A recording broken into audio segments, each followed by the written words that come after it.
Mateus, capítulo 9. A cura de um paralítico. Jesus entrou num barco e atravessou o mar até a cidade onde morava. Algumas pessoas lhe trouxeram um paralítico deitado numa maca. Ao ver a fé que eles tinham, Jesus disse ao paralítico: "Anime-se, filho. Seus pecados estão perdoados." Alguns mestres da lei disseram a si mesmos: "Isso é blasfêmia." Jesus, percebendo o que pensavam, perguntou: "Por que vocês reagem com tanta maldade em seu coração? O que é mais fácil dizer: seus pecados estão perdoados, ou levante-se e ande?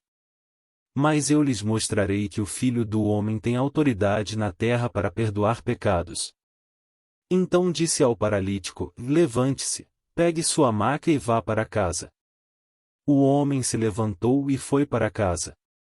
Ao ver isso, a multidão se encheu de temor e louvou a Deus por ele ter dado tal autoridade aos seres humanos. Enquanto Jesus caminhava, viu um homem chamado Mateus sentado onde se coletavam impostos. "Siga-me", disse-lhe Jesus, e Mateus se levantou e o seguiu. Mais tarde, na casa de Mateus, Jesus e seus discípulos estavam à mesa, acompanhados de um grande número de cobradores de impostos e pecadores. Quando os fariseus viram isso, perguntaram aos discípulos: "Por que o seu mestre come com cobradores de impostos e pecadores?" Jesus ouviu o que disseram e respondeu: "As pessoas saudáveis não precisam de médico, mas sim os doentes." E acrescentou: "E agora vão e aprendam o significado desta passagem das Escrituras: quero que demonstrem misericórdia, e não que ofereçam sacrifícios. Pois não vim para chamar os justos, mas sim os pecadores." Os discípulos de João Batista foram a Jesus e lhe perguntaram: "Por que seus discípulos não têm o hábito de jejuar, como nós e os fariseus?" Jesus respondeu: "Por acaso os convidados de um casamento ficam de luto enquanto festejam com o noivo? Um dia, porém, o noivo lhes será tirado, e então jejuarão. Além disso, ninguém remendaria uma roupa velha usando pano novo. O pano rasgaria a roupa, deixando um buraco ainda maior. E ninguém colocaria vinho novo em velhos recipientes de couro. O couro se arrebentaria, deixando vazar o vinho, e os recipientes velhos se estragariam. Vinho novo é guardado em recipientes novos, para que ambos se conservem." Enquanto Jesus ainda falava, o líder da sinagoga local veio e se ajoelhou diante dele. "Minha filha acaba de morrer", disse. "Mas, se o Senhor vier e puser as mãos sobre ela, ela viverá." Então Jesus e seus discípulos se levantaram e foram com ele.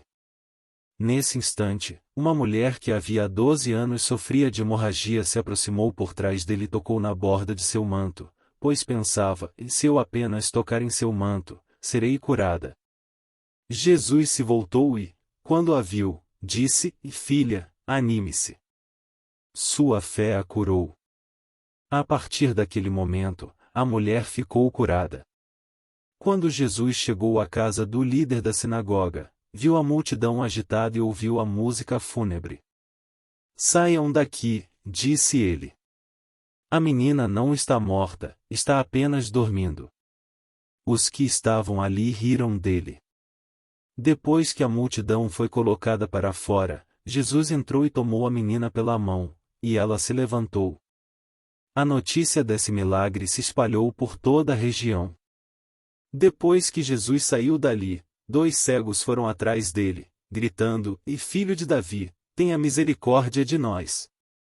Quando Jesus entrou em casa, os cegos se aproximaram, e ele lhes perguntou: "Vocês creem que eu posso fazê-los ver?" "Sim, Senhor", responderam eles. Ele tocou nos olhos dos 2 e disse: "Seja feito conforme a sua fé." Então os olhos deles se abriram e puderam ver. Jesus os advertiu severamente: "Não contem a ninguém." Eles, porém, saíram e espalharam sua fama por toda a região. Quando partiram, foi levado a Jesus um homem que não conseguia falar porque estava possuído por um demônio. O demônio foi expulso e, em seguida, o homem começou a falar. As multidões ficaram admiradas. Jamais aconteceu algo parecido em Israel, exclamavam. Os fariseus, contudo, disseram: ele expulsa demônios porque o príncipe dos demônios lhe dá poder. Jesus andava por todas as cidades e todos os povoados da região, ensinando nas sinagogas, anunciando as boas novas do reino e curando todo tipo de enfermidade e doença.